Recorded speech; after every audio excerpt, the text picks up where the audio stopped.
think. Sandra, your presentation slides, it's up live. We are live now. Sandra, your presentation slides, it's up live. We are live now. Sandra, your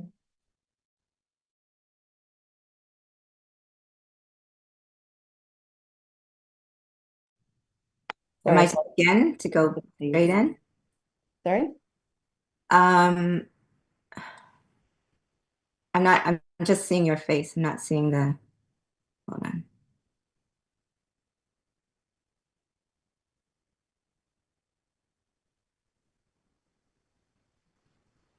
But I think it's okay if we just leave it. Yeah.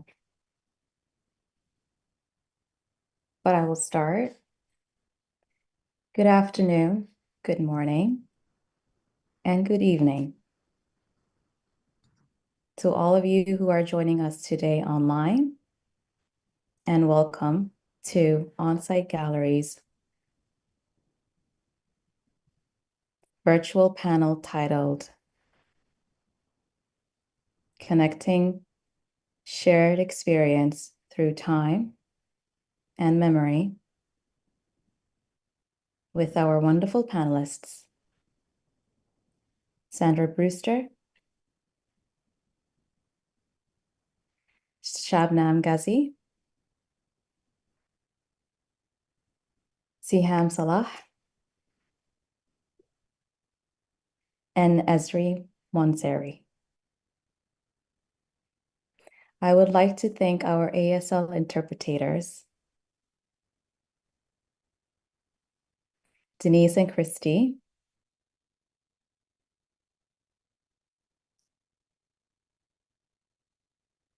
for providing ASL interpretation for today's panel. My name is Susan Jama, and I'm the Programs and Community Coordinator at On-Site Gallery. And I'm also the moderator of today's panel. I would like to begin with the land acknowledgement before we start the panel today. On-Site Gallery at OCAD University is situated in Tech, Toronto, Turtle Island, Toronto, Canada. On-Site Gallery and OCAD University acknowledge the ancestral territories of the Mississaugas of the Credit, the Haudenosaunee,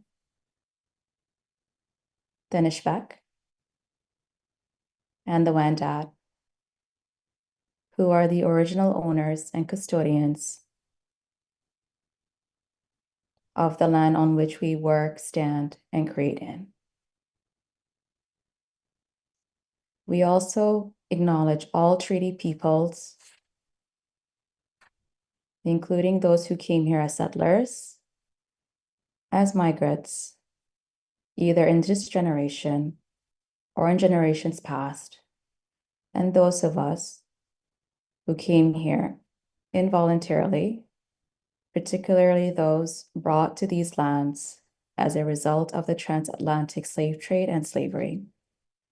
We pay tribute to those ancestors of African origin and descent. I would also like to acknowledge our supporters. On-Site Gallery is generously supported by the Delaney family. We also acknowledge the support from the Canada Council for the Arts, the Ontario Arts Council, Toronto Arts Council, and Nexus. So today's panel unfolds in conversation with Fortitude Fragile, the current exhibition on view at On-Site Gallery.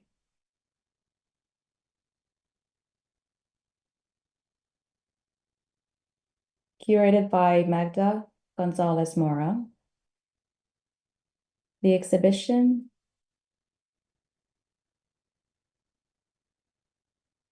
The exhibition explores the delicate balance of our world, the push and the pull between strength and vulnerability, local and global experiences.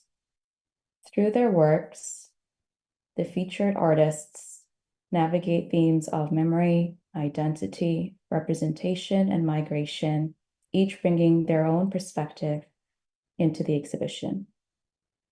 The exhibition will be on view until Saturday, May 17, 2025, here at On-Site Gallery, located at 199 Richmond Street West. Like the exhibition, the panelists explore themes of memory, geography, and identity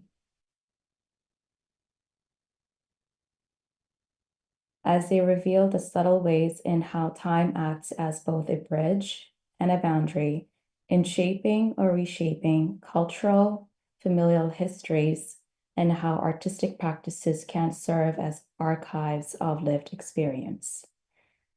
This panel examines how each panelist draws from personal and familial archives, institutional collections, oral histories to uncover connections between people, places, and histories across time. Through their work, they map both physical and symbolic movement, forging links between diverse geographies and temporalities. So today's panel, we are honored to be joined by two of the Fortitude Fragile artists, Sandra and Shabnam, as well as OCAD ULive faculty Esri and Siham, who's calling in from Edmonton, Alberta. Today's panel will follow in this structure. I will begin by introducing each panelist, and each panelist will have 10 minutes to share their work via presentations. After the presentations, we'll move into a Q&A session with the moderator, myself, followed by questions from our online audience. For those who are tuning in, feel free to drop your questions for the panelists in the chat. We will answer the questions towards the end of the panel. With that being said, I would like to introduce Sandra Brewster. Sandra is a Canadian artist based in Toronto. Her work employs a range of media to employ concepts of movement that expresses an internal relationship with identity. Her practice is grounded in the people of the Caribbean diaspora who maintain a relationship with back home. Born to Guyanese parents, she is interested in a multi-layered sense of being made up of collision between geographies and temporalities. She expresses these complexities via the unfixed nature of her work's materiality and presentation. Sandra's work has been featured locally, nationally, and internationally. Her public sculpture, A Place to Put Your Things, is currently on view at the Harbourfront Centre, Toronto.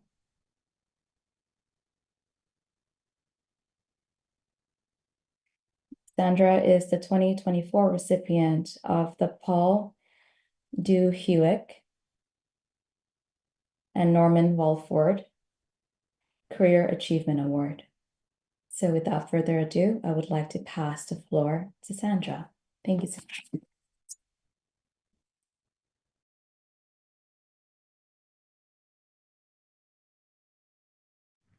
Thank you, Susan, for inviting me to this panel. I'm now going to share my presentation. Everybody can see this? Yes? So when I was thinking about the ask to talk about work that represents history and memory and basically the how this work, how my practice led up to the work that I have at Fortitude Fragile Guyana Girls.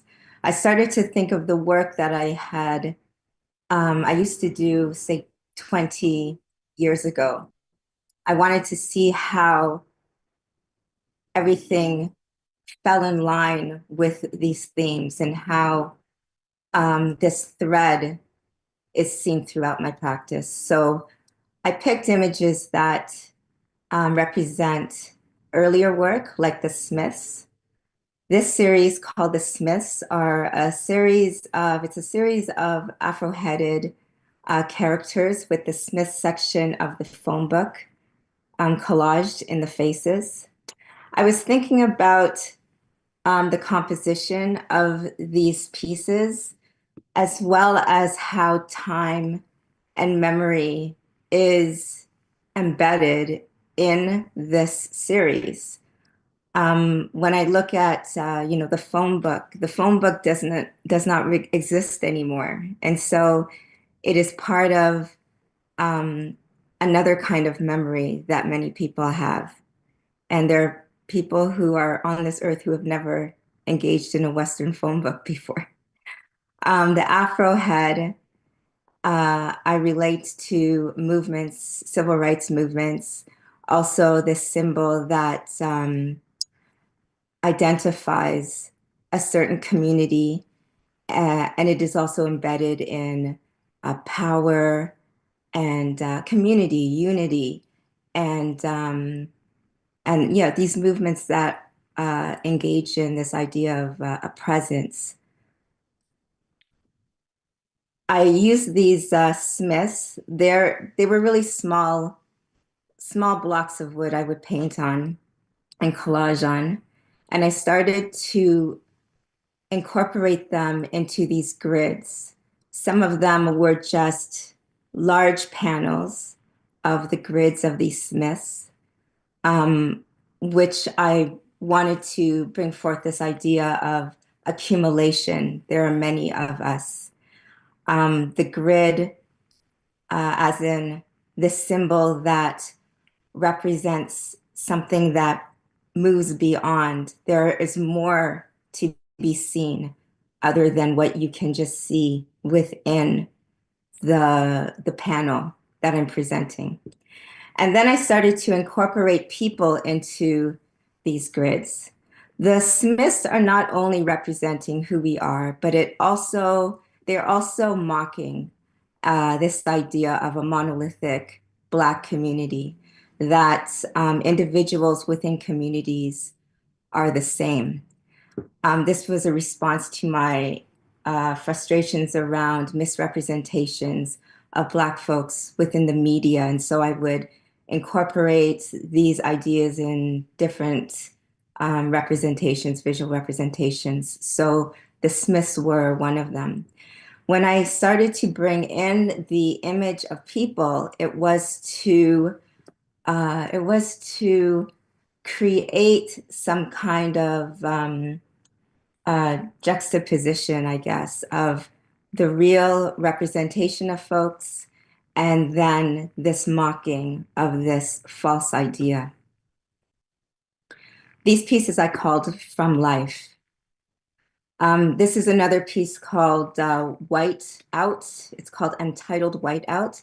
And again, it's of the series of Smiths formed in a grid, and then some of them are wiped out. And I think at that point, I was thinking about um, the need to conceal part of oneself and not feeling that you have to expose everything of who you are. This is a detail of whiteout. And so again, these are all they're gel transfers and acrylic. So the white is an acrylic wash and the phone book are transfers. So I would print off images of the phone book and then I would use a gel medium to adhere them to the surface. This is another Smith that I started to do. I started to do these small panels during COVID when I was wanting to go back to the series. So I created another grid of the Smiths using just monochromatic colors. So this one is just in black. And then I thought about how these works are in line with an earlier piece called Place in Reflection. When the first time I had gone to Guyana in 2005, I took with me all of these memories of these places and these people that I could not have had myself because they were memories that were told to me by family members. So when I had gone to Guyana, there were places I wanted to go to that was based on other people's memories, but they still felt like my own. I had taken all of these photographs and I decided to create this series called Place in Reflection, which are of, architecture, visits to the market, these young girls that I saw in a lineup at school, and started to think about my life as a first generation Canadian who was brought up in a very Guyanese family and what it would have been like to have been born and raised in Guyana. And also that whole complexity of having these memories that are not my own, yet they feel so real in my mind. This is a piece called, what's it called? Feeding Trafalgar.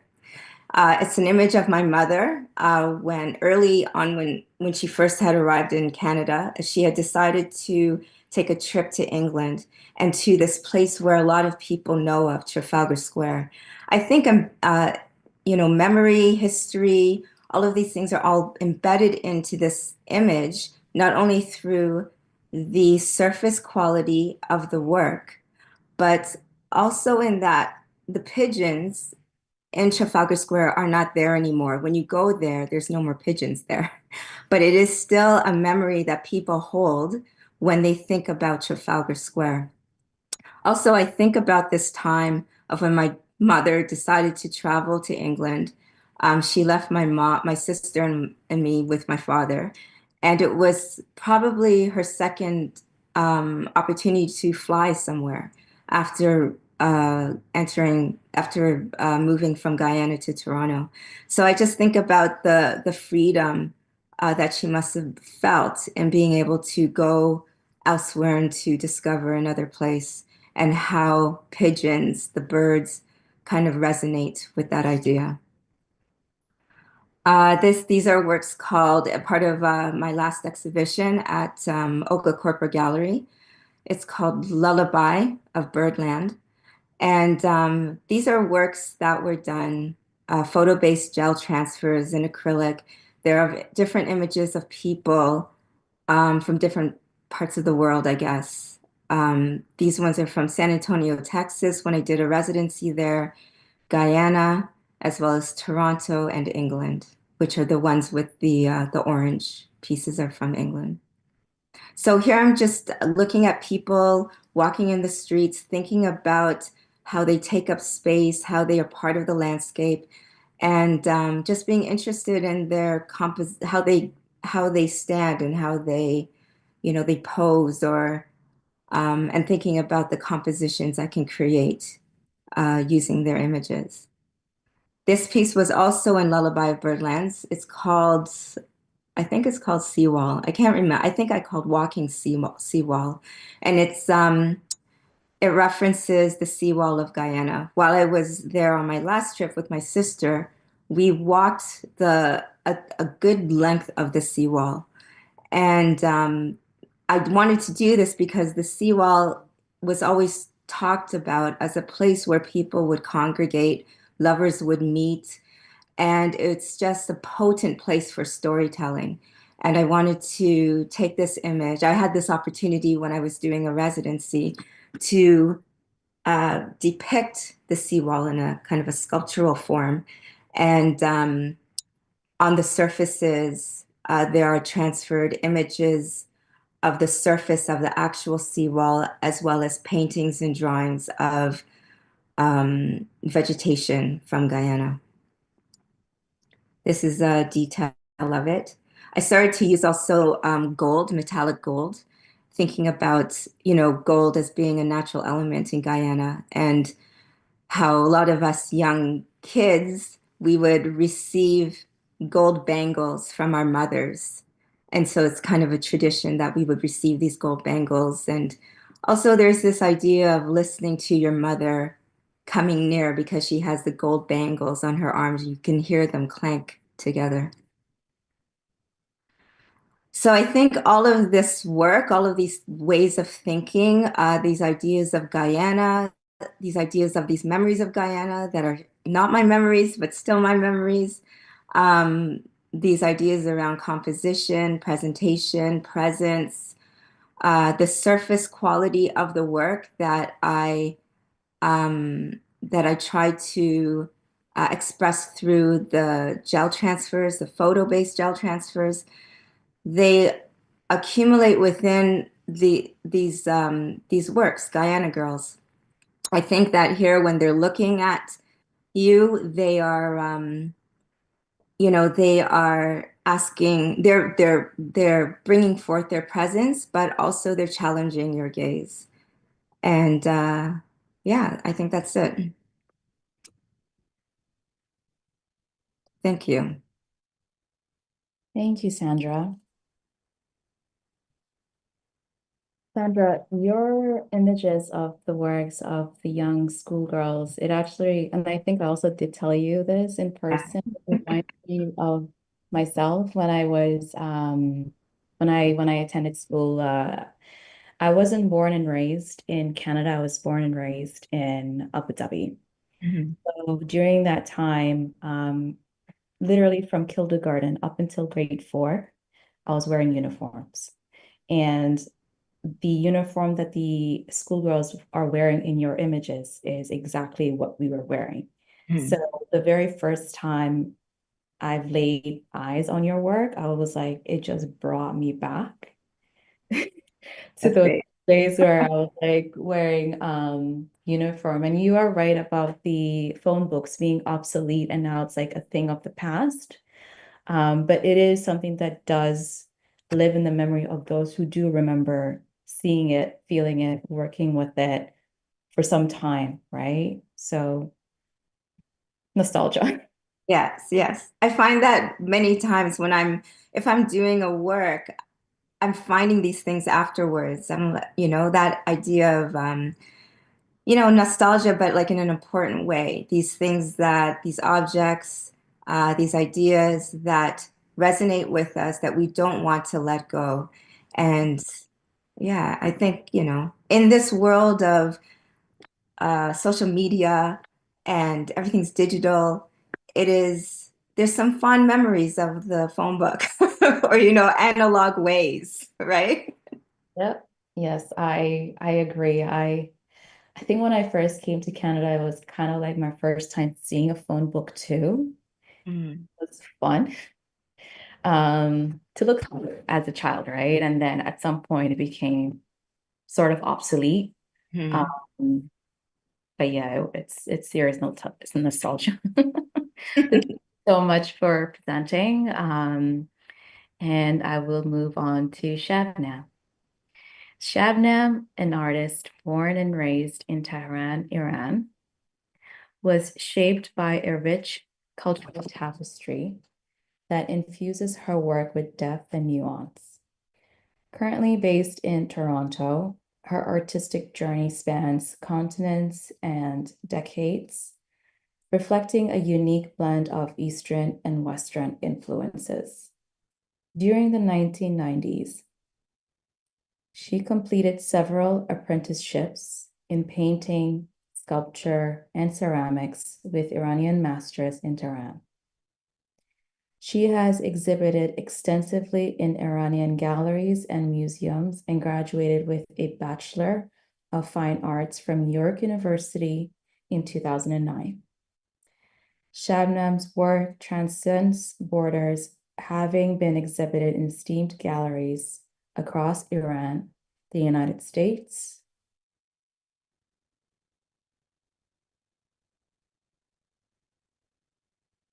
Canada, and Cuba,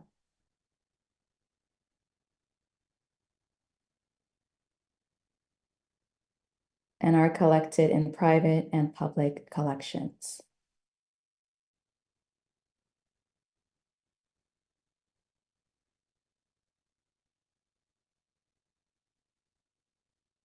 Now I would like to invite Shabnam to present.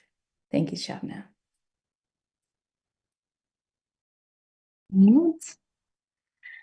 Hi, everybody. Thank you so much for having me. And it's really great pleasure to listen to other artists and listen to their journey and how it is interesting that I've known Sandra for years, but when she talked about her work, I felt the connection of our work through the memories, you know. It's very interesting. So for the people, I just want to go quickly talking about my practice. So my work, as you mentioned, is rooted in the rich culture of tapestry of Iran, and later on formed by my experiences in Toronto. I work in different media, like I work in printmaking, sculpture, painting, sometimes ceramic, and recently I've been working on mirror works, like traditional Persian mirror works. And I'm hoping, and in my work, I'm exploring actually the themes of like memory, time, migration, movement, like reflection. And I'm trying to bridge personal and collective histories through my art. I just want to load some of my uh, work and share it with you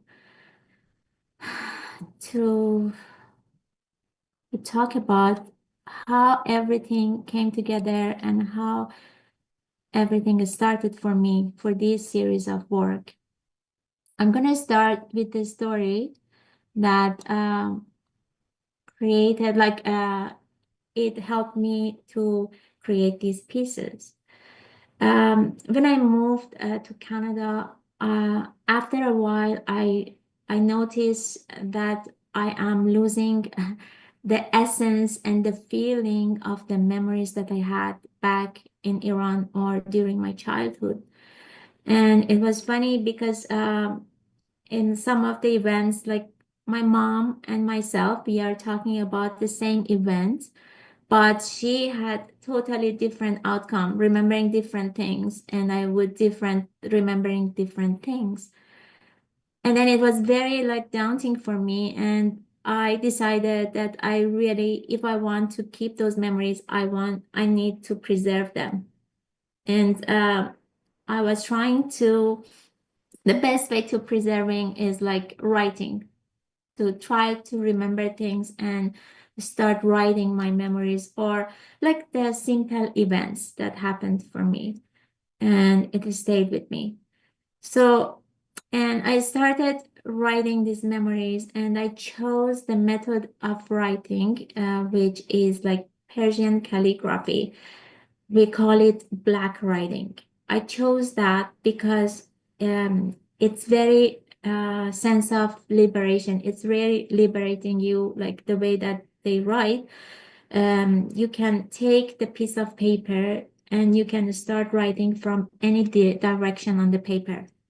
And then you can overwrite and overwrite something to get it out of your system.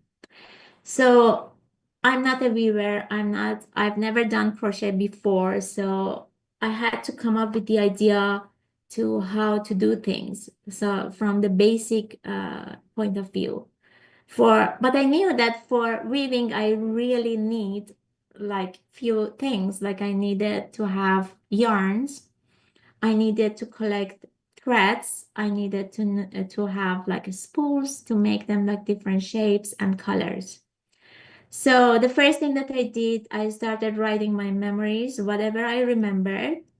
And then I cut those because I wanted to make the threads. And then out of those threads, I created the yarns. So I'm sharing with you the very first things that it came like I created. It was like these threads, these yarns. They are like different colors.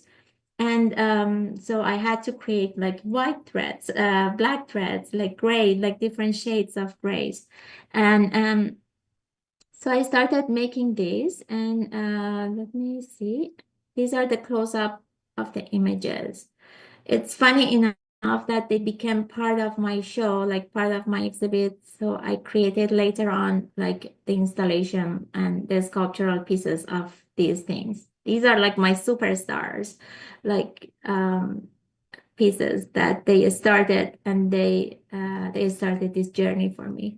And then like the spools that I created, and then I literally I took these things and I started using them so I can weave and crochet things out of them. And I put these two images because this is the very first piece that I created. It come out of one story the very first story or event that I remembered. So, and I put two pictures because I wanted you to feel how flexible and how fragile at the same time they are, like our memories. So I'm going to show you a few pieces. And then I had to come up with the idea of how to weave them in, because these are like papers. They are not like conventional things to weave with. So they are very fragile. And so they cannot work with the conventional and traditional way of weaving. So I had to come up with the things that I have to create to weave these stories. And then it's so funny because every event they became like one piece. Like every piece that you see, they are one event or one memory, a specific memory that I really wanted to cherish and I wanted to keep. Some of them, if you look closely, you will see, if you know, I wrote them in Farsi because it's my mother tongue. I really wanted, and it happened in Iran. I wanted to remember everything. And some of them, I picked like one line, like one sentence that I loved, and I repeated that sentence.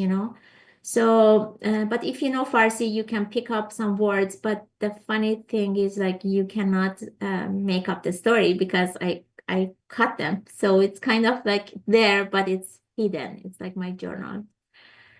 So I made up like this piece. It's called Gappe, and it is like long story, as you know. And I wanted like next I wanted you see the measurement and how it is. And then this story, it became like another things like in front of me. So I started like remembering things, and then it was like building up layer after layer. And then I moved to silk because silk for me, um, it's very transparent. So it's like our memory, how we can remember and how we cannot remember. I just wanted to get that point. And I did some experiment on silks, and I started weaving them again. And then this is like a shot that I'm going to show you some of the works all together. They are resonating the same thing. Now, why I'm saying this, because the base of my installation, which is on the view right now at on-site gallery, it came from this. So when I was trying to remember the events and everything, there was always one poem that would stand out. Um, it's like from a famous poet, like Persian poet. Like when he was visiting States, he was very nostalgic and he started writing like few sentences. And this poem always stood with me, like always laughed with me. And then he says, "It does not matter where I am. The sky is always mine. Windows, ideas, air, love, earth, all mine. And from his poem, like the word sky always resonates with me. And then I remember the things that we visited when I was a child. Like we would go to the palaces, we would go to the mosque, and all these mosques and palaces, they had these beautiful like mirror works that always like mesmerizing me. For me, I was like looking at them and it was like, oh my God, it's like it never ends everywhere. It goes to infinity. So I remember those places. Like I'm gonna show you some of them, and then I started, okay, so I wanted to make this installation, but I wanted to have some cultural element from back in Iran. So I started making these tiles in the method of like traditional Persian mirrorworks. So obviously, I hadn't had any training for this. So I needed to get connected to those, like some of the teachers back in Iran. And then I learned how to cut the mirrors the way that they do, how to install them, how to get the way that they do. So I created these mirrors for the installation. And then I've been taking like movies from the sky. As I told you, the sky, the word the sky, it stays with me because it's very easy it's very easy and accessible. When you feel it, you can lift your head up and look at the sky and it's up there for you. So I've been taking the movies from the sky like in different locations. Like some of them are in Iran, some of them are in the States, some of them in Canada. And in my installation, I blend them together so the viewer, when they go and see it, they don't recognize which sky is from which location. They are kind of blending together. And it was very important for me to create that sense of like unique, like togetherness within like different races with different people with the background and those kind of things. And then for me, this is the story that how the whole thing came up to.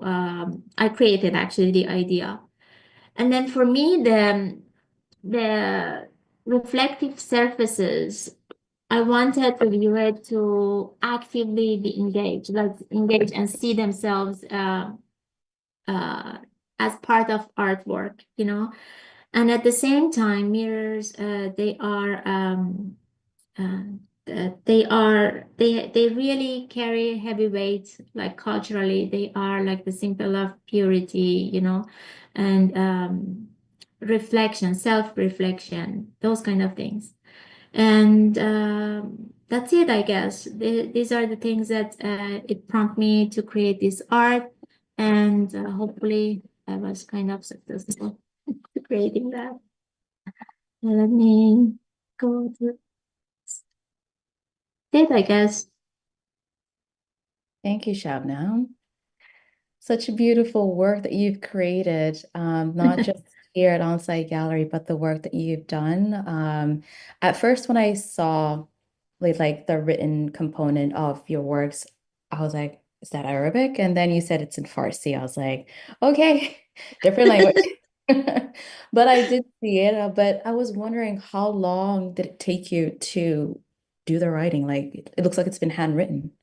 It is handwritten, and then it takes like long time. Like it depends on, to be honest, it depends on the memory. And then sometimes, because sometimes I have to force myself, because I want to remember and the different senses, not only what happened but I wanted to feel the feeling, how I was feeling, I was happy or wasn't, like what was the smell, or I tried to remember, or it was like a hot, or how did I feel, like everything is like it's not only one, so it takes time.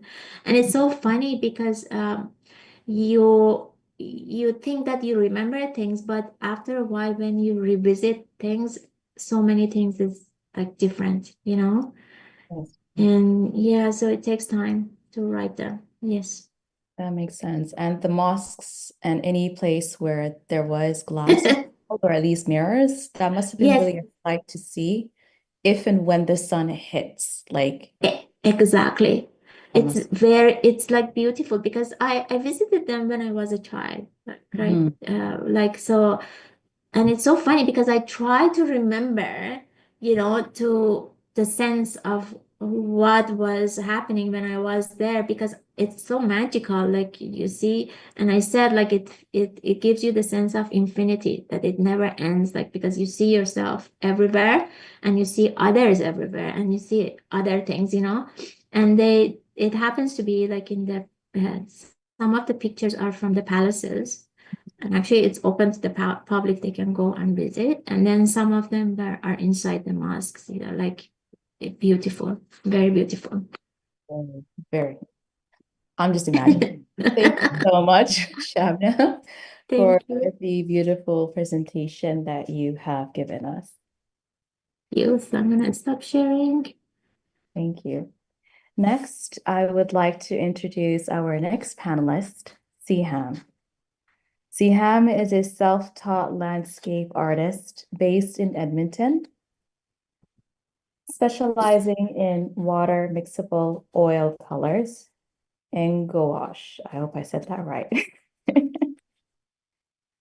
Her work explores the passage of time through shifting seasons, capturing warmth of landscapes from dawn to dusk, deeply influenced by her Somali Yemeni heritage.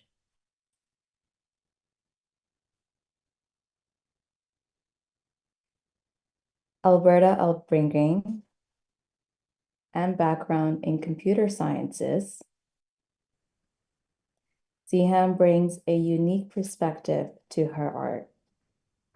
Her growing portfolio includes city skylines, forest fields, and mountain cliffs, all characterized by a serene use of selective tones. When she's not painting, Siham enjoys web development, sipping tea, and watching period dramas.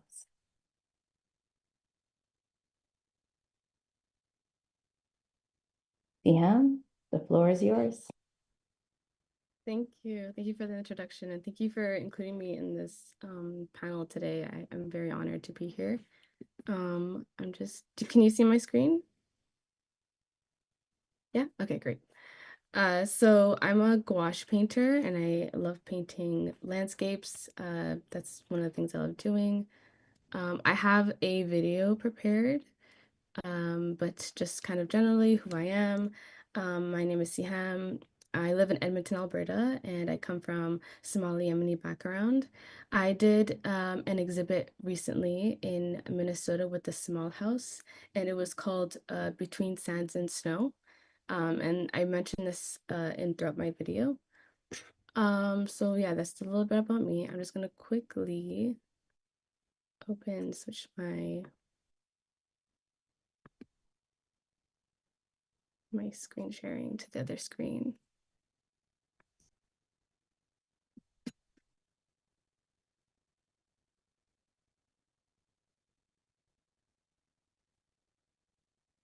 One second.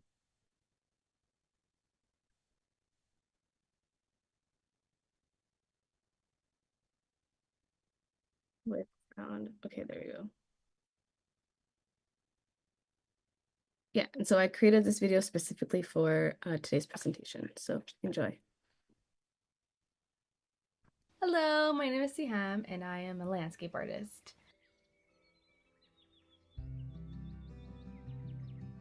I am self-taught. I build all my pieces from home. I have a little corner, not a studio, but a little corner in my living room where I have my table easel, and I have all my art tools sitting there.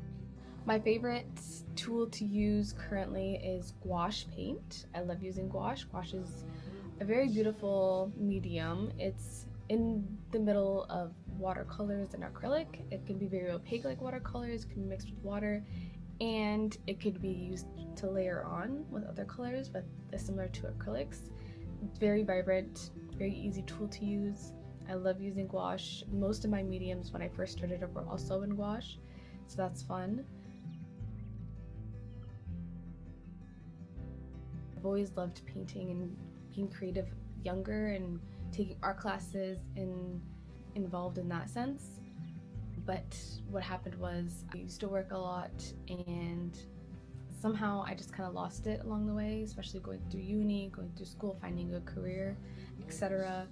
My younger sister, who was in elementary at the time, used to bring home a box of crafts to do at home for homework. Me and her would sit together and paint and draw and do whatever she had in her box.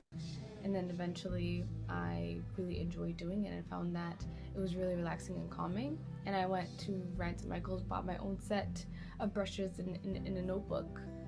And since then I just love painting in sketchbooks. I think that's so much fun. You know, sometimes it's beautiful to sit down and have a whole panel of a canvas and paint on the canvas. But there's something about having a notebook and a collection of your own paints and your own drawings. It's like keeping a track of time of all the times that you went and sit down and had a thought of something creative and wanted to go down and put it on paper. So I really, really love painting in a sketchbook. I feel like it's a way of journaling, being creative and journaling. It's a lot of fun. And since then I have a stack of notebooks that I just take around with me, one for sketching, one for my gouache, one for oil pastels, and I don't have an excuse anymore to not paint and not be creative.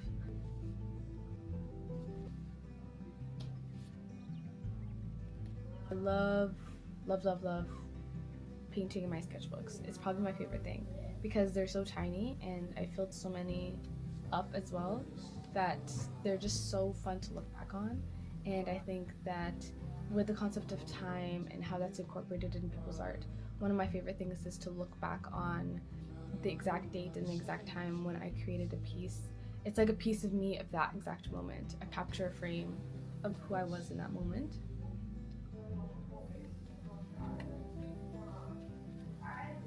So after, in 2020, when I would paint notebooks and sketch in notebooks, I found them really relaxing, and even when looking at them, I felt like they would bring me such joy to create.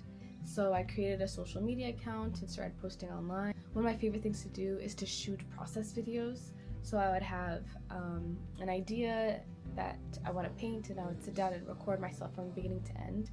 And I love doing process videos because it kind of shows like the process of how long it takes me to paint something, and it kind of takes away the magic behind it, and it shows like the steps, so if anyone wanted to recreate or follow along, they could. I think for me, one of the things that I find importance of is to display my art in a way where it's accessible. So I usually do videos where I show the tools I use, the books that I have, the art supplies that I get to create these art pieces, because I find that the more accessible it is, the more I bring my audience in and show them the tools and show them exactly how I build something, the more influential I could be for other people to pick up a paintbrush and try it themselves. And I think that's something that I've always wanted to do, is to encourage others to be creative in their own way, whether that is knitting, painting, or doing anything that's creative in that sense. So answering the question of how does geography, whether it's homeland or displacement, shape your relationship to time and memory in your creative practice and work, I found that for me, I love telling stories through landscapes. That's my favorite thing to do. Just to capture a time, to capture a place, and have it as a picture, but in a beautiful visual way where it's through my lens. I found that, of course, being at the start of my painting journey, I would always paint what I'm familiar to, and that would be, Alberta landscape. I would paint mountains, I would paint green forest trees, I'd paint a lot of beautiful city skylines, and that was kind of my norm. And that was my starting point as I was learning to paint and learning, what I enjoyed painting as well. But then slowly I decided to look back on my own heritage and see how I can incorporate who I am and my culture and my identity into these landscapes. So that's when I started painting landscapes of places back home, which include Somalia, Kenya, just East Africa, and Yemen, where you wouldn't see as much greenery, but the sun would be the same and the moons would be the same, the sky is the same, but it would just feel different. I painted this painting for my exhibition in Minnesota at the Small House. My exhibition title was called From Sands to Snow.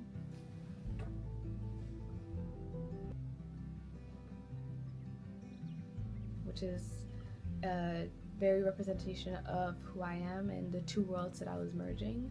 So this painting is done in acrylic, and it also has incorporations of oil paint in the mountains in the background. It's on a wood panel. This first one was a landscape that reminded me of what my parents found the norm and what they are used to. It was a love letter to my mother, and it's the second painting that I also did, inspired by East Africa. Similar color themes, similar color theory.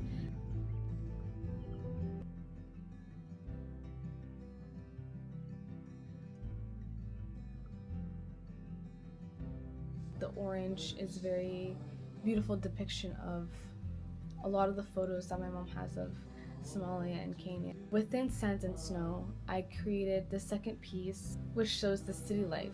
And this is an Alberta landscape with the Edmonton city line. Our winters are very long and very cold, so I wanted to incorporate that. One of my largest paintings, it's a 30 by 30 with acrylic painting on silver frame. I painted this one in lieu of Ramadan last year. Ramadan is the month Muslims celebrate in fasting. It's one of the pillars of Islam. And one of the things I wanted to incorporate is the moon. One of my favorite two colors to overlay against each other is a blue and an orange, and like an orange or yellow. So I did the mountains as a lighter blue, and that would go into green, and then I created a very yellowish orange background sunset, and then created the blue clouds on top. And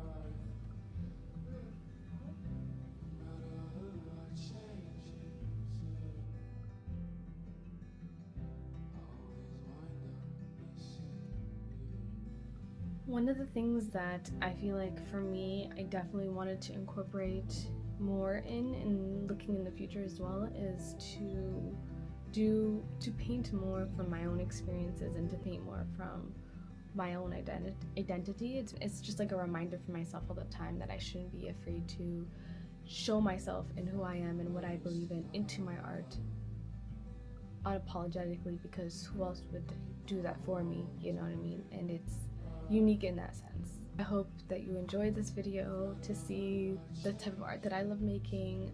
Thank you so much for watching, and thank you for listening. Bye!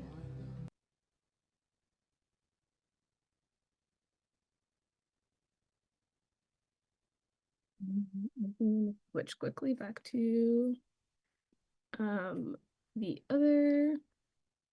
Oop. Give me 1 second.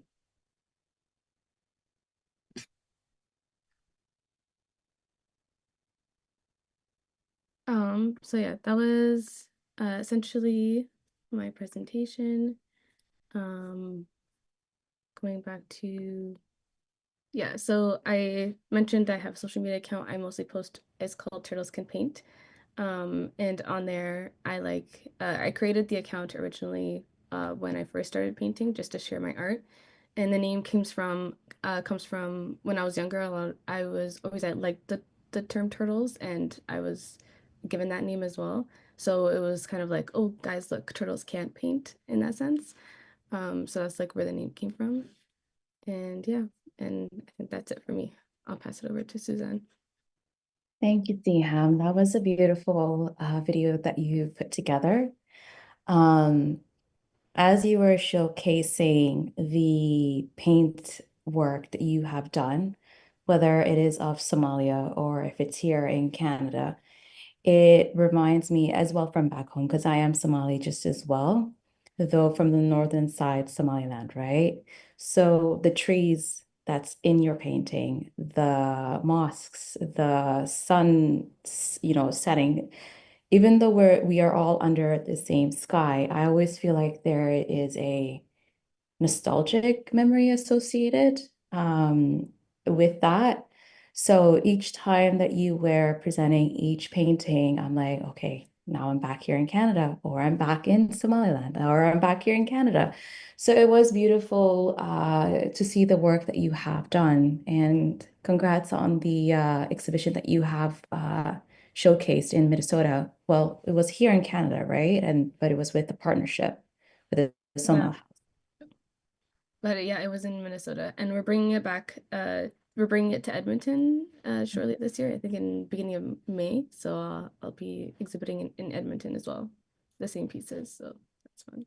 And thank you for the compliments. I love telling stories through landscapes, and I know that's like a lot of other artists historically have always done that, and I think it's like a beautiful concept. So I try to achieve that in my art as well. There is a story to tell within the landscapes, right? Just like how the seasons change, landscapes change as well, right? And everyone's stories, there's always a place that happens. So part of that is landscape. So you are capturing it beautifully. So thank you. Thank you.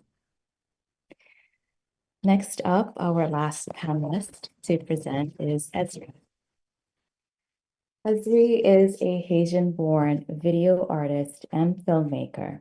He was a high school teacher and a labor organizer before receiving an MFA in film and video production from York University in 2017.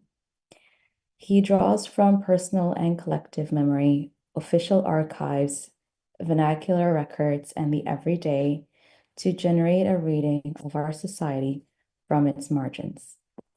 Made in collaboration with fellows of the Haitian diaspora in Cuba and Mexico. His latest films have been exhibited in art galleries and film festivals worldwide, including the Museum of Contemporary Art in Montreal, the Open City Festival in London, England, the Eastman Museum in Rochester, New York,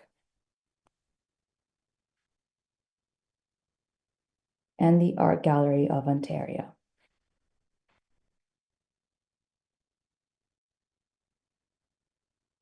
So over to you, Esri.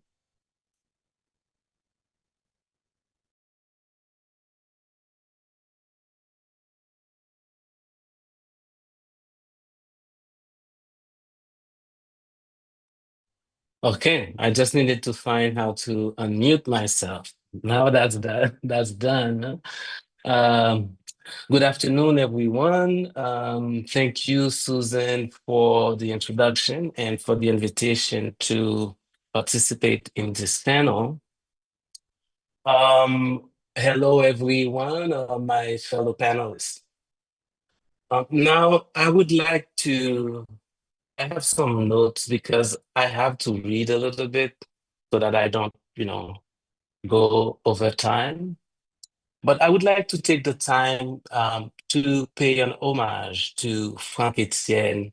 If you folks have been following the news coming from Haiti the last week, you will know that we lost Frank Etienne at 80 years old.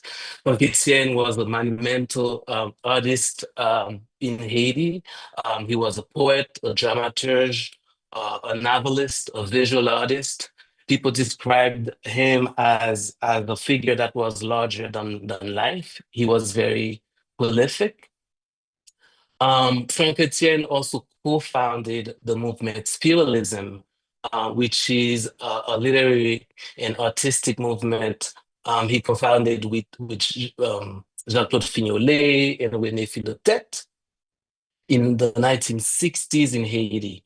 That movement is characterized by its nonlinear, polyphonic, and chaotic narrative, really, drawing from Haitian oral traditions, Vodou symbolism, pluralism, and experimental literary technique. Franck-Etienne was very well known for his work in theater. And if you ask any Haitian my age, something like, and then they would tell you, and then nothing. And that came from Franck-Etienne film. So, in the spirit of acknowledging, where we come from and what we owe to the generations that come before us, I would like to take a few moments, really a short moment of silence, to honor Frank Etienne.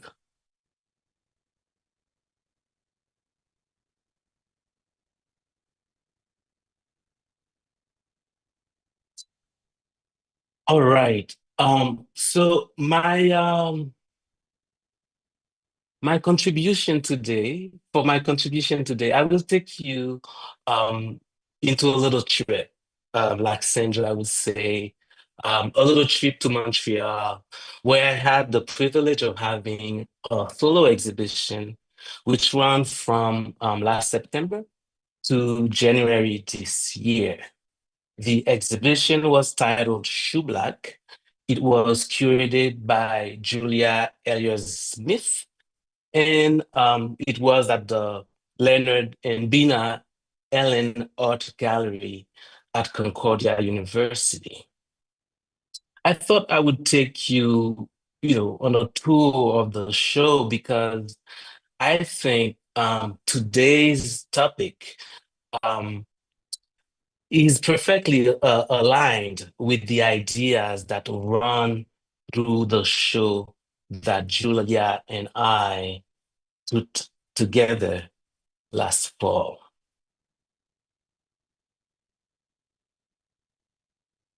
So in that show, I wanted to posit shoe black as a post-migrant plant.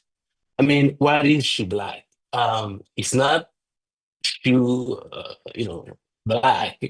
It's the Haitian name of the plant that you must know as hibiscus or hibiscus in French or English.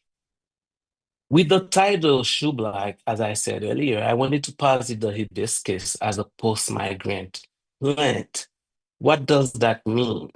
Well, to understand what that means, we need to go to Berlin now, where the concept itself was first developed. The term post-migrant referred, I mean, post-migrant generation, that's what somebody like Sherman Langhoff started talking about. Post-migrant generation refers to descendants of migrants, often characterized by their transnational identities and mixed cultural heritage. So then from that, we can infer a post-migrant perspective, right? A post-migrant perspective would present and highlight the voice of migration, just as the post-colonial let us hear the voice of the colonized. And, this definition is not from me, um, but, it served well to help us understand what I'm talking about when I'm saying, the hibiscus is a post-migrant plant. For those of us who grew up in the Caribbean, and I mean me specifically, growing up in Haiti, shoe black, the hibiscus was everywhere, right? People would take pictures with shoe black, and people would make sure that they have the plant in their garden um, to um, as a decoration. Now, the post-migrant perspective then, no, but so what I was saying was that we always thought that the hibiscus, I always thought it was from the Caribbean. And coming here, you hear folks talking about sorrel, which we don't have, which we don't do in Haiti. In Mexico, people talk about the Jamaica water. But it turns out that the hibiscus is not from the Caribbean. As a matter of fact, people think that it's either from Asia or from Africa, and that the plant had migrated through different part of the world, not just Haiti, not just the Caribbean, from that um, from that migration. But the idea of the plant being a post-migrant plant, or the post-migrant identity itself, is a way to recognize the complexities in movement, the complexities in migration, in a way that the person or the plant in this case that migrate is changed by that migration.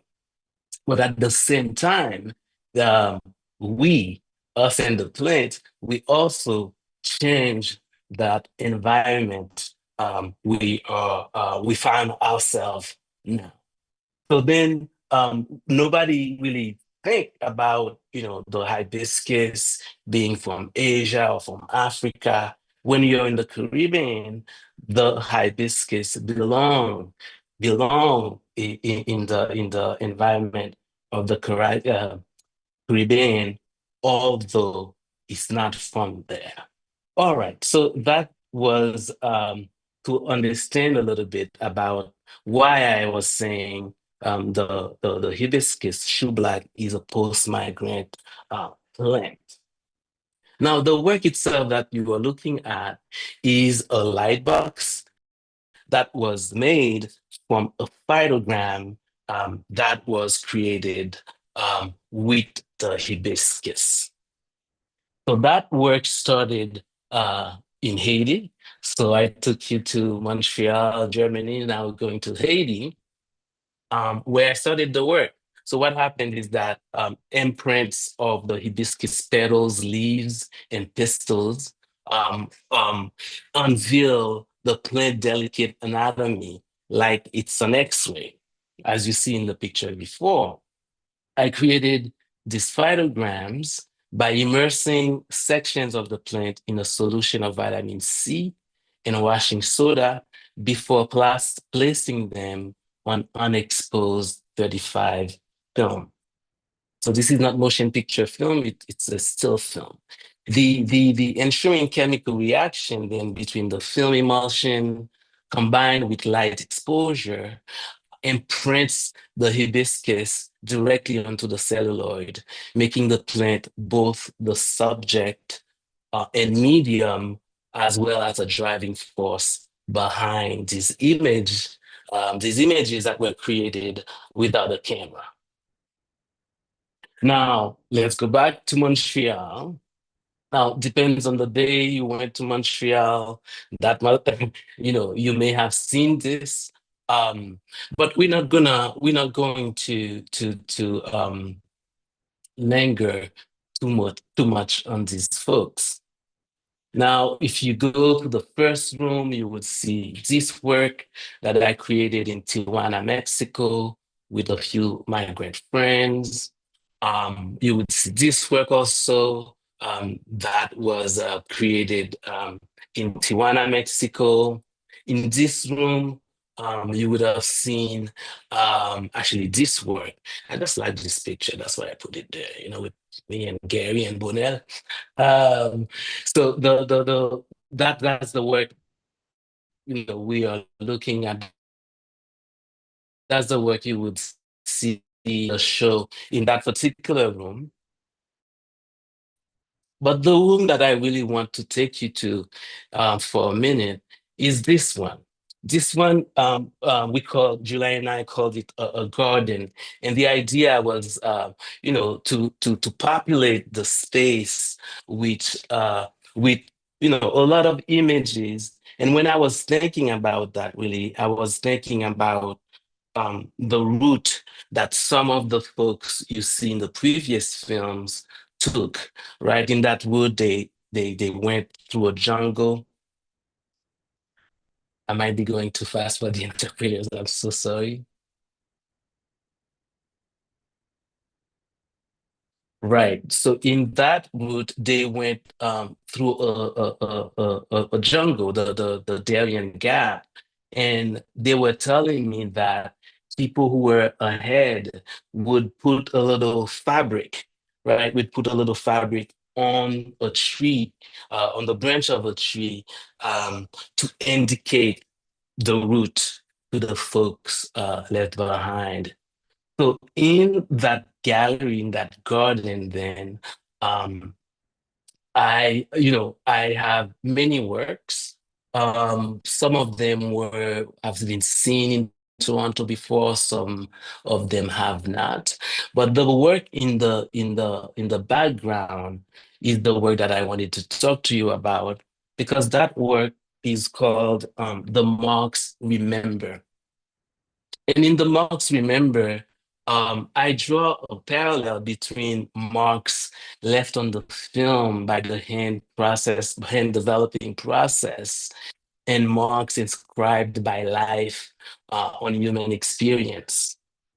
So it's a collection really of images that I have shot in Port of Spain, in Nassau, Bahamas, in Toronto, in Montreal. All these places are places that have, significance for the Haitian diaspora.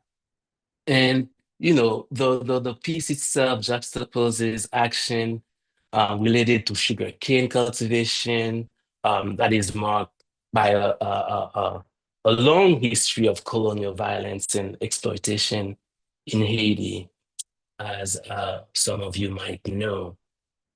So the film, so this is 16 millimeter film, but the film was developed using um, the extract of the flamboyant tree. I don't know if some of you know that tree. It's a big tree where I come from that has a lot of red, vibrant red flowers. So I took the extract of the flower, mixed it with vitamin C again, and that's how the film was developed. In the room next to the garden, you would find a series of endotype on fabric that I also created in 2024. So, to create the endotypes, I use natural pigments from spirulina, spinach, turmeric, as photosensitive material, right? So then that becomes the emulsion. And um, when you put a positive image uh, on on on the fabric, as you see here, or as you will see in the next two slides, what happens is that the photosensitive emulsion that you create then allow for the transfer of that image onto the fabric. So the images that I had for the Infotype series were images of cities and landscape that I captured with a pinhole camera while traveling to Santiago in Chile, where there's a huge Haitian population now, in Talca, as well as in Belmont in Trinidad. And let me say really quickly that Belmont is the place where C.L.R. James wrote The Black Jacobins in the 1930s. Okay, let me move a little faster. So this is the process. I was doing all fall, all summer really. I was chasing the sunlight wherever I could find it. And this is, yeah, the work in process. As I was explaining earlier, you put a positive image onto the fabric, and that create the kind of ghostly image that you saw. Okay. I started this conversation with an homage to Frank Etienne, who since last week became an ancestor. But I would like to end it with thoughts to an elder doing so that's Franz Voltaire, who is a pillar of the Haitian community in Montreal. Franz Voltaire has been there for a very long time, and when I know that I was going to have a show in Montreal, I insisted that his organization, IDICA, had a special room where they could talk about the work that they've been doing.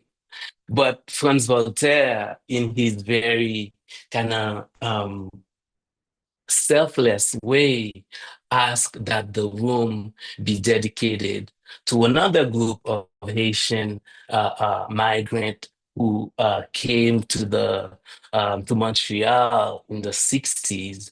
They were poets and writers, and they called themselves Haïti littéraire. So that room you saw here was dedicated to that group, Haïti Littéraire. The two paintings that you see in the background, I mean in the back, those two paintings are from Davertige. Davertige, who was an excellent painter, but also a very, very profound poet and writer. So this here you can see the disc that those folks published. This was before the digital age, so you can see that here. And here is a book by David that I was talking about earlier. So then instead of having, a solo show, quote unquote, that was all about my work, I thought it was important to bring Sidika into the exhibition, but also to bring a new group of of Haitians, poet and writers who have just recently immigrated in Canada, immigrated to Canada, and on the day of the opening, they were all there reading from those other poets of Haïti littéraire. Thank you for your time. Thank you, Esri. That was a great presentation that you've given us. Just a question though, what sort of textile piece did you use when you were using like organic dyes in creating? And how long did that? Right. Yeah. Well, that was a long experiment. But I like the question about the fabric because my goal was not to spend money. Mhm. Not because I didn't want to spend money, but because I thought it would be more interesting to use things that are familiar, things that are already in my environment. So what are you looking at here are curtains. Like I have those big curtains that I used to have in my previous apartment. So I just cut them and use them to do the anthrotypes. In terms of how long that takes, that depends on many factors. Um,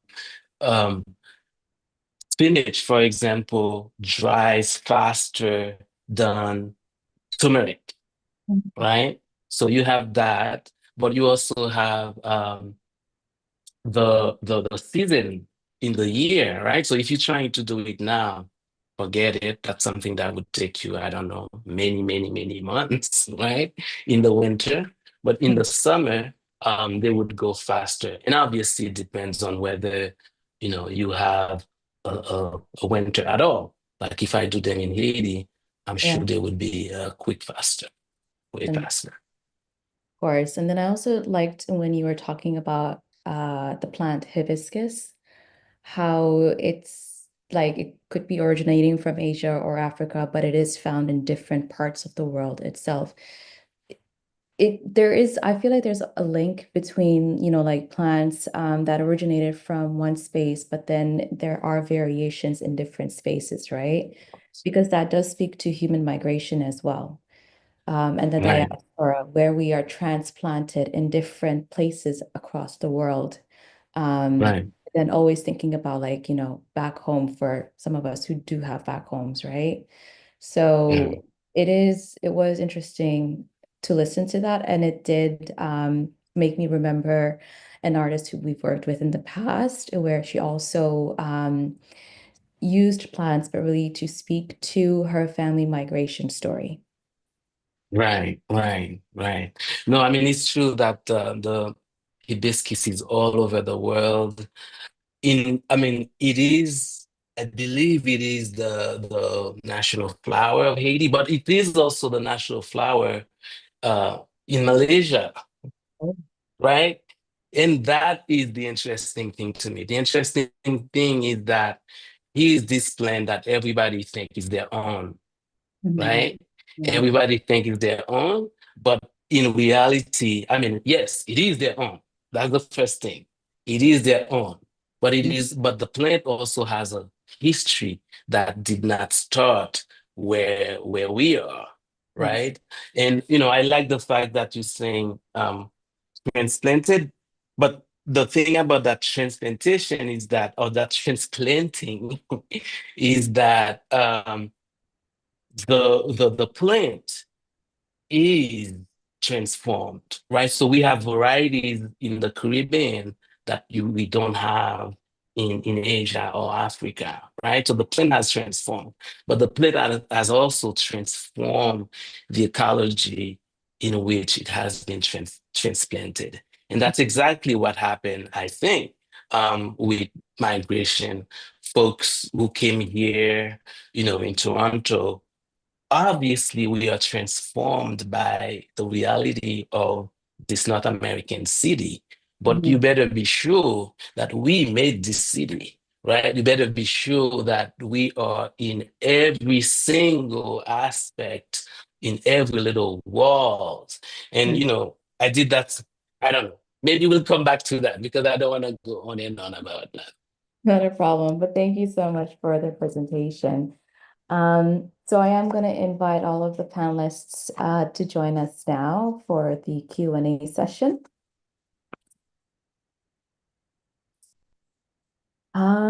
Maybe this could be something we can continue to discuss about as all of the panelists have spoken a bit about whether it's a homeland, diaspora, or migration. So my first question to you all is how does geography, whether a homeland, diaspora, or displacement, shape your relationship to time and memory in your creative practices and work?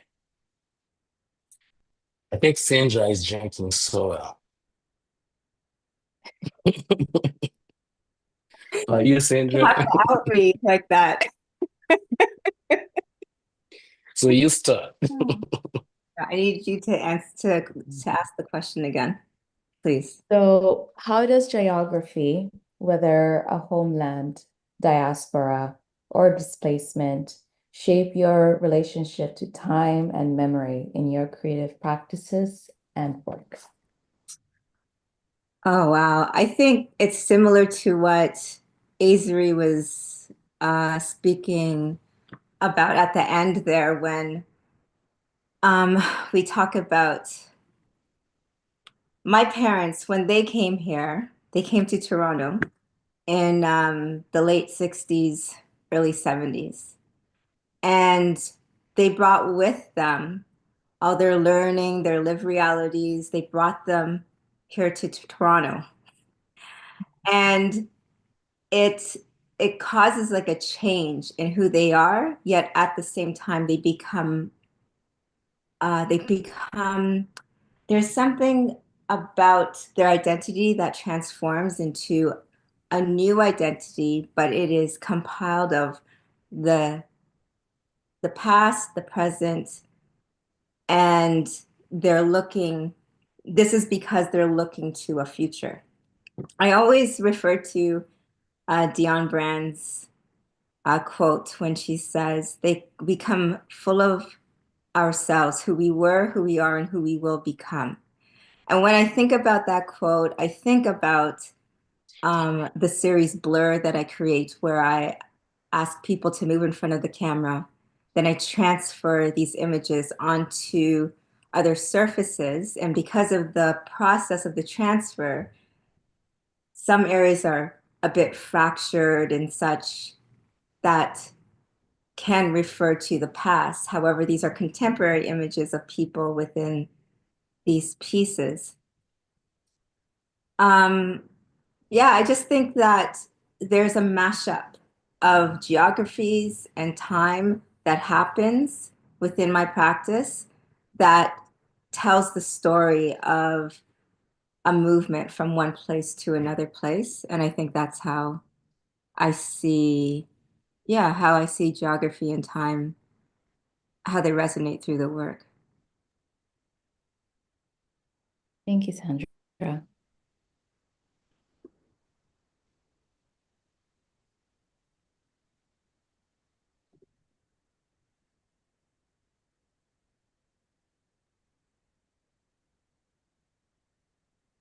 So should I move on to the next question or?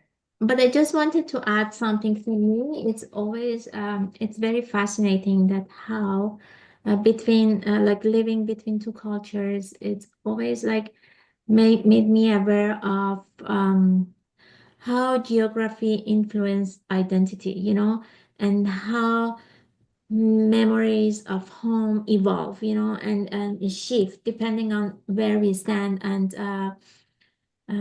it's very interesting for me, like how these things is changing and evolving during like according to the time and the place that we are and we've been,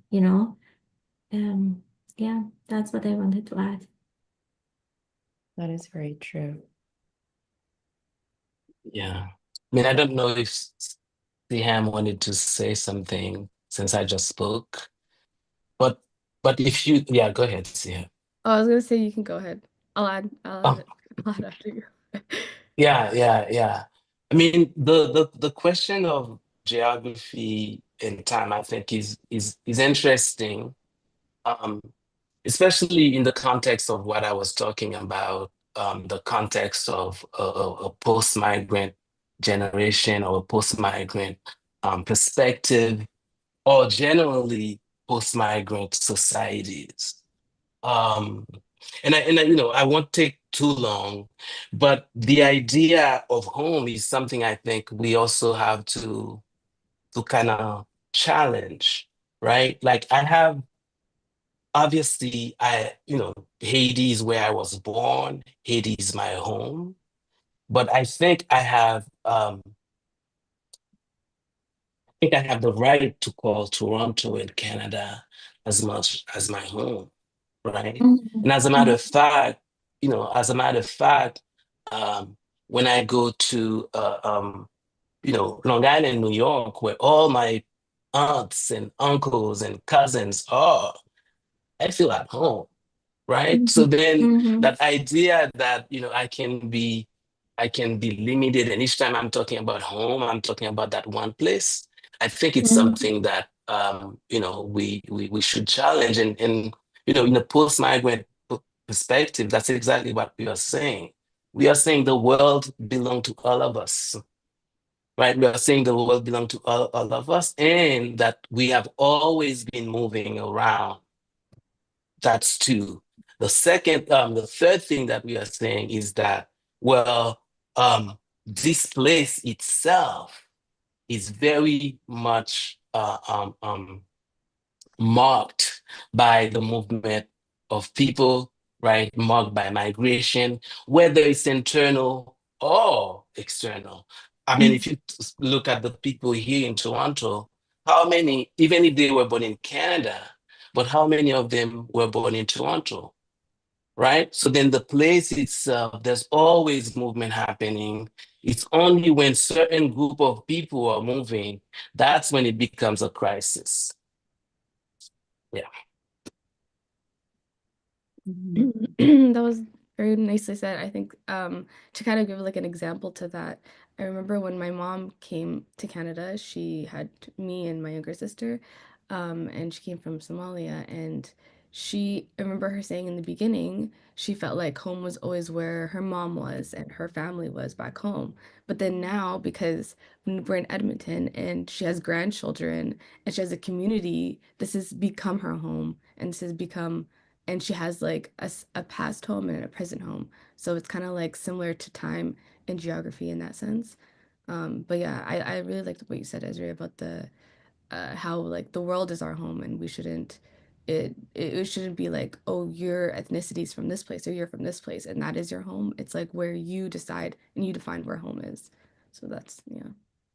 I agree. I even like using the term global citizen because, like we're born in one space, raised in another space, now reside in a different space, but go to other spaces where we also do feel like it's a home for us. So I agree.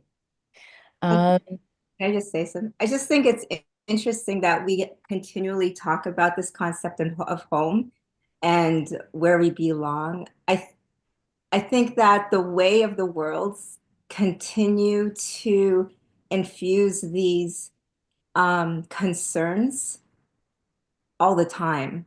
And so I just know as a person who was born in Canada, I've always known that Canada was my home.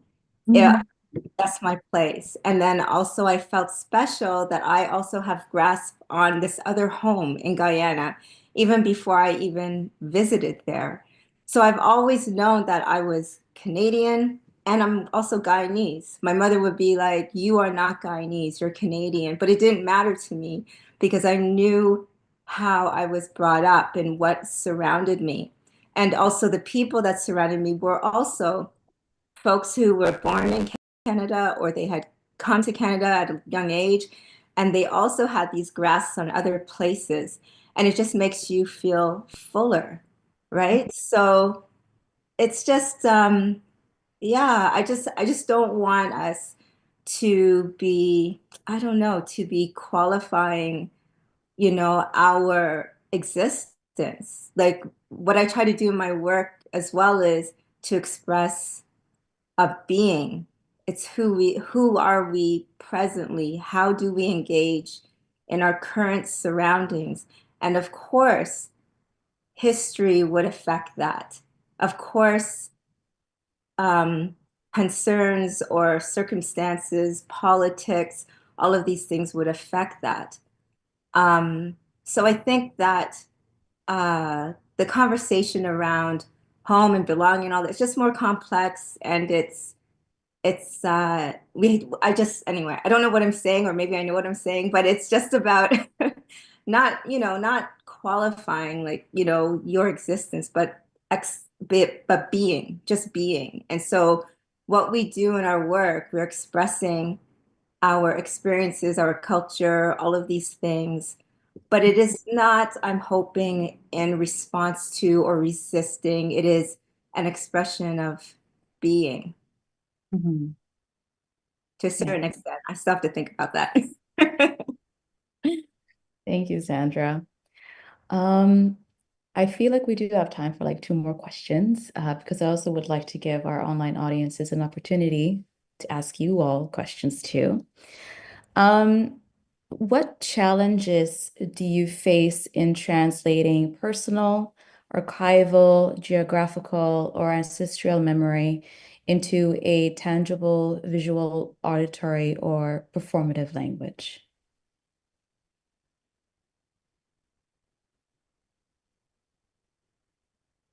Archival, geographical, or ancestral memory into something that's tangible, whether that looks like visual or oral or performative language.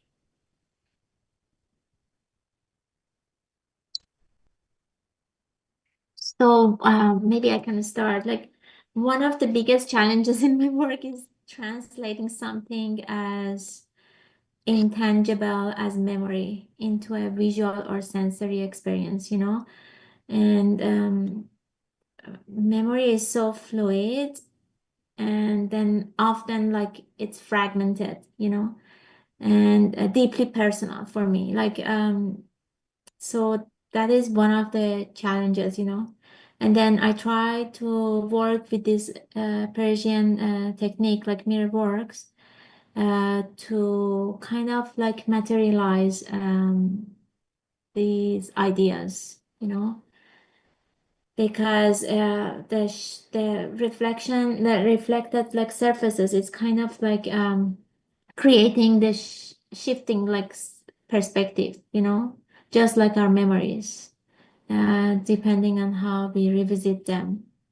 And these are like another challenge I can say, like how much do I shape the narrative of the viewer, you know, and how much I should leave it open for viewers to bring their own histories into the work, you know. Yeah.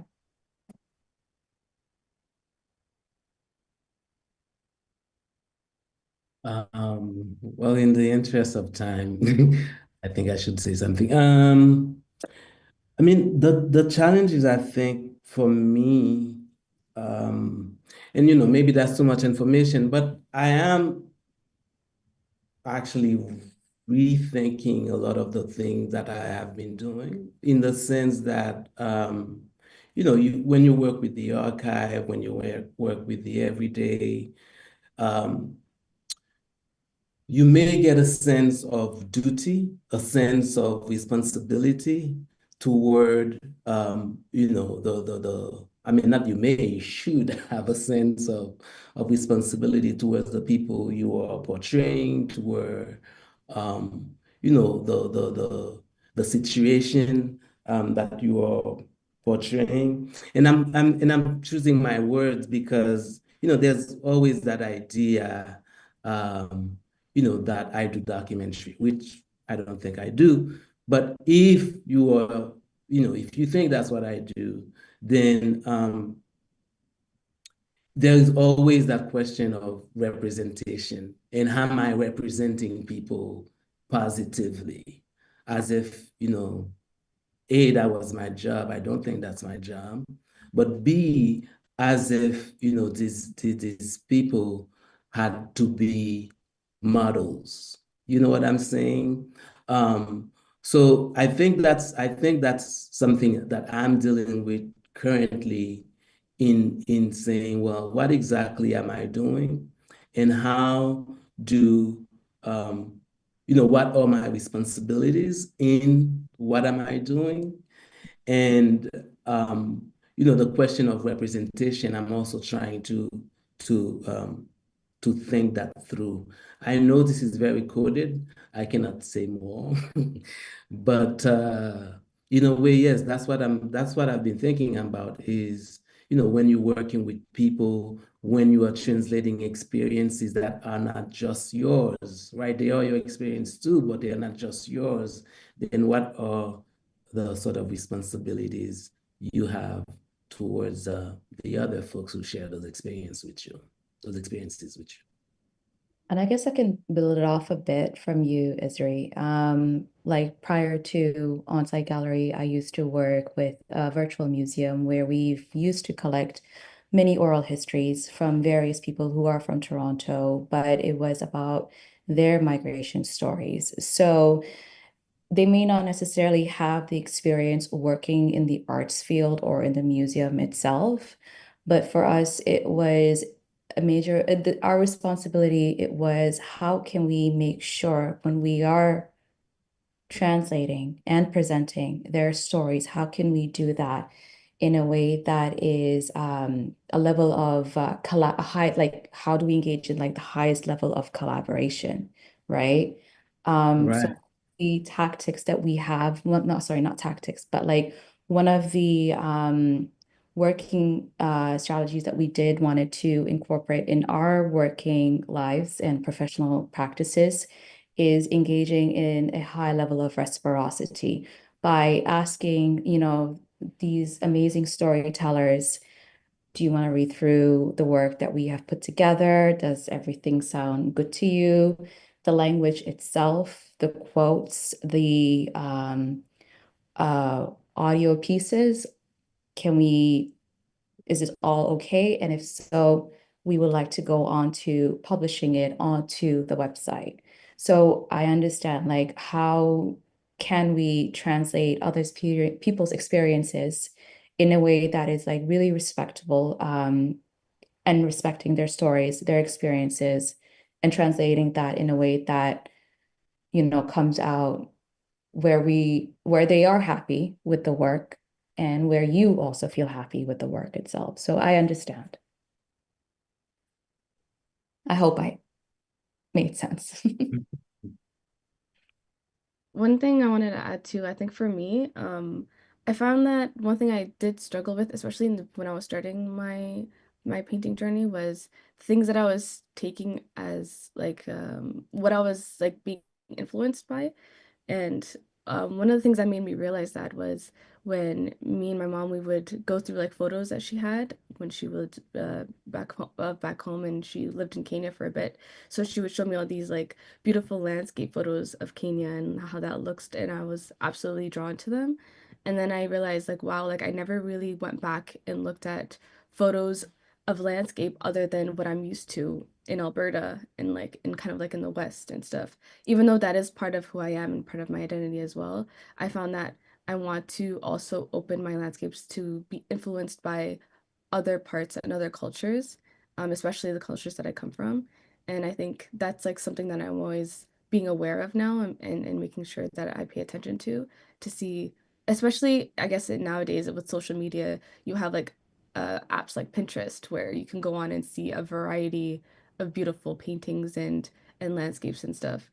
But they're only filtered through a specific view, and you can't really see anything else on there than, I guess, like the Western viewpoints and stuff. So I think that's something I'm definitely being aware of and something that I'm working towards as well. Mhm. Thank you, Sihan. Okay, so if there are no more thoughts, I would like us to move into the Q&A with our online audience. So just reading what's been posted on the YouTube chat room. We do have a question from Imra 2000. As artists from different non-white backgrounds whose work is talking to each other in the exhibition, how do you feel about this, as often artists from different non-white backgrounds are not shown together and given the opportunity for their works to interact with each other? So I'm assuming that this question is more so addressed to, oh, the person who asked the question, their name is Rudy Hart. Thank you, Rudy. I'm assuming that this question is addressed to Shabnam and Sandra, as they are the artists who are in the exhibition. But of course, Siham and Esri, you're more than welcome to jump in as well.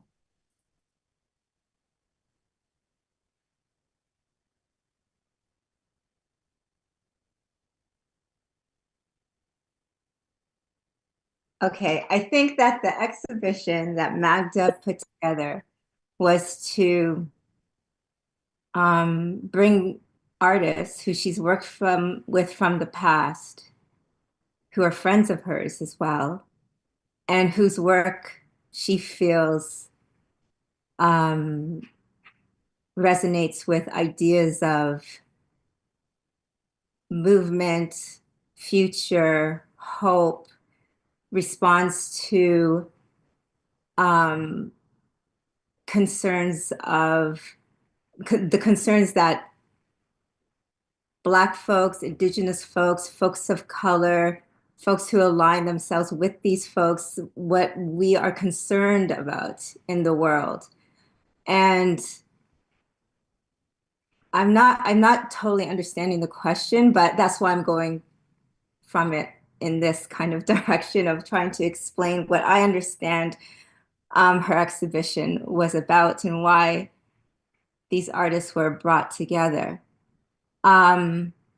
I'm not really cool with the phrase, also the term like non-white, uh, because centers it centers whiteness, and I don't think that that is what the exhibition is doing in terms of responding to anything like that. I think that the artists who were showing in the exhibition were expressing who we are and what we are the product of and what resonates to us. And, and I think that a lot of the work also looks to um, a journey of a better place, right? It's like sometimes what artists do is they're imagining a better world, or they're referencing aspects of the world that are problematic, but then through their creativity and their expression,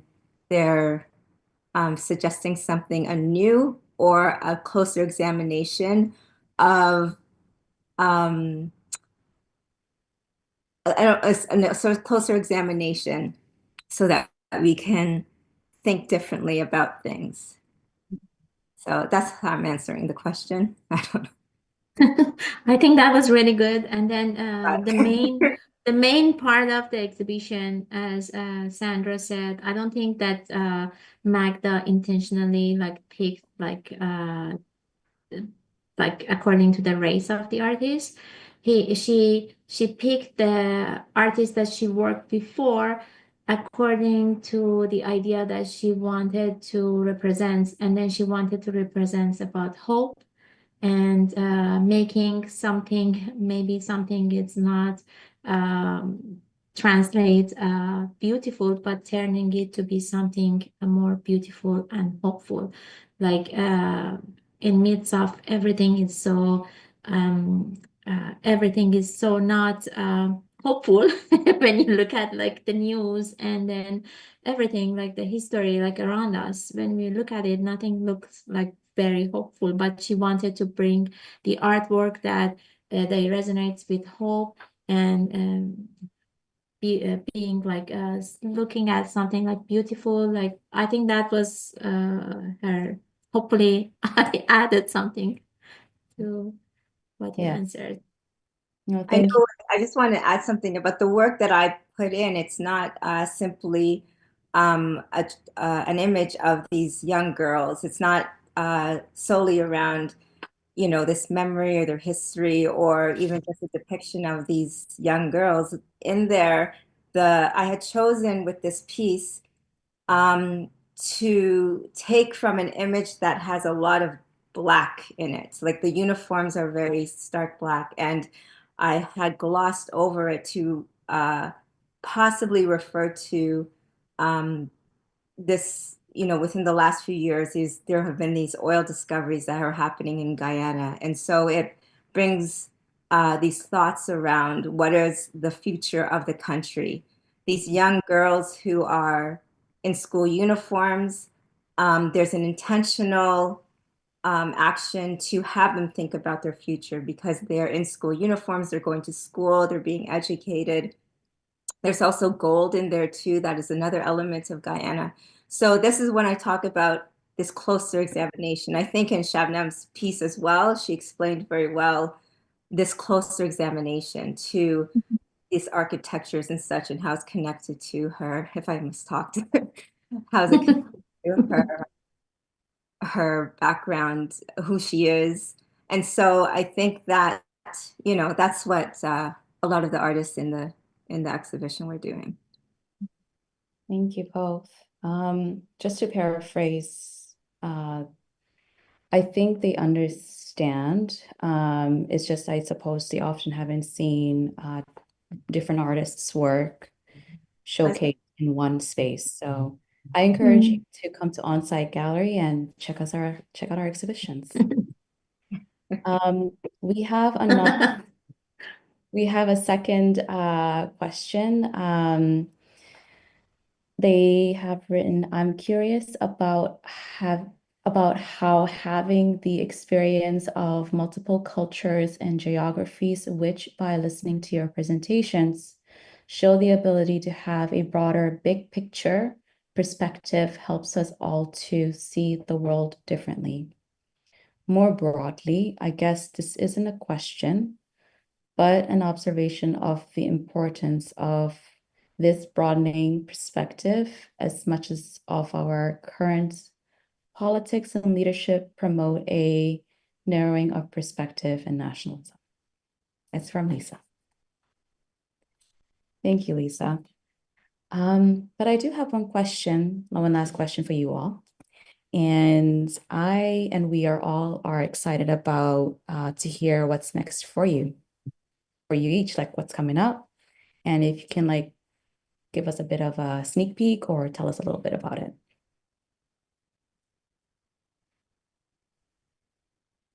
I'm gonna start.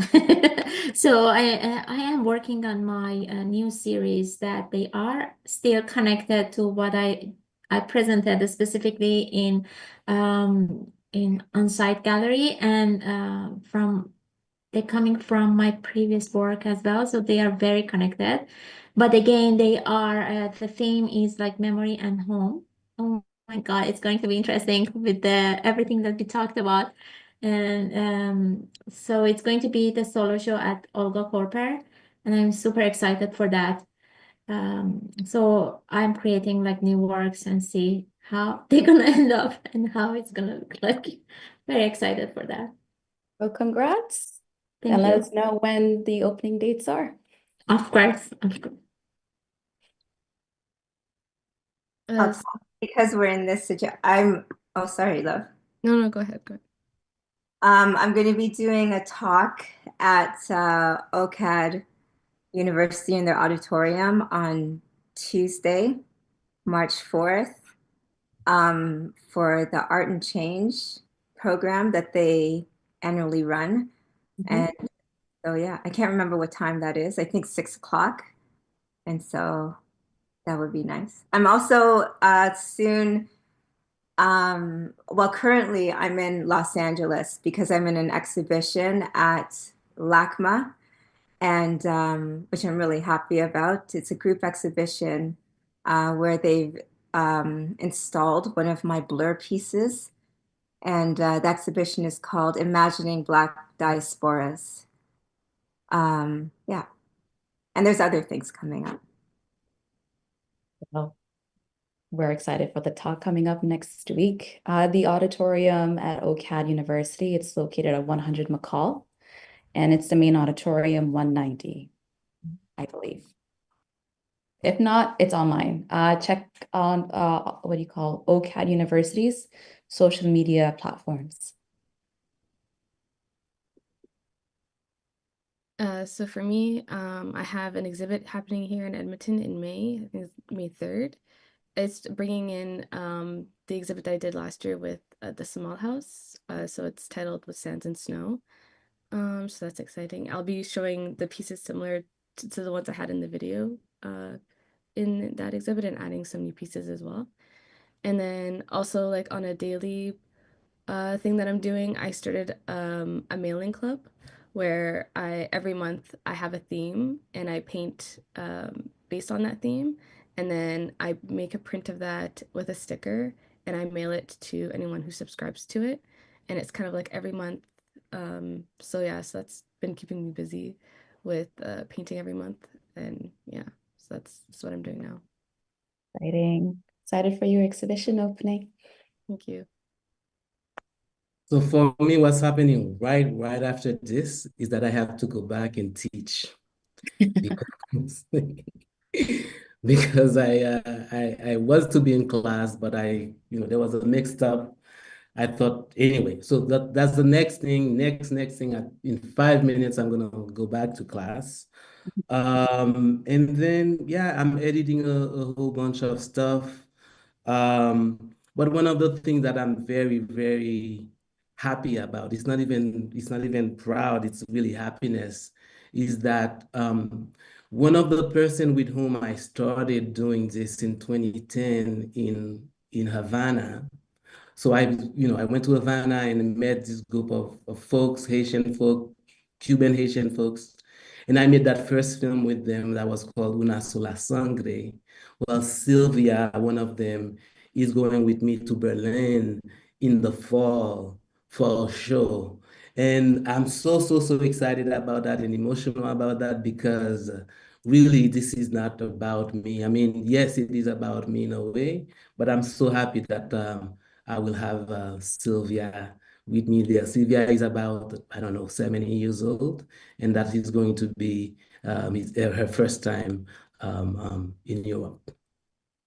Fantastic. Thank you all. But a little bit about what's coming up at Onsite Gallery for those of you who are tuning in still. On March the 19th, from 5 to 7:30 at 199 Richmond Street West, we are co-presenting a screening titled Trajectories of Now, and it's featuring artists who have done an exhibition last year in our space. There's also going to be a bit of panel discussion. So if you're free on a Wednesday night, March 19th, feel free to pop by. But thank you all for joining us today, and thank you all for participating in this panel. Thank you is all I have to say, and I appreciate it all. Thank you so much. Thank you, you, everyone. everyone. Thank you, Denise and Christy, for providing ASL interpretation today. Truly and honestly, thank you so much. Bye-bye, everyone. Bye, everybody. Bye, everyone. Bye.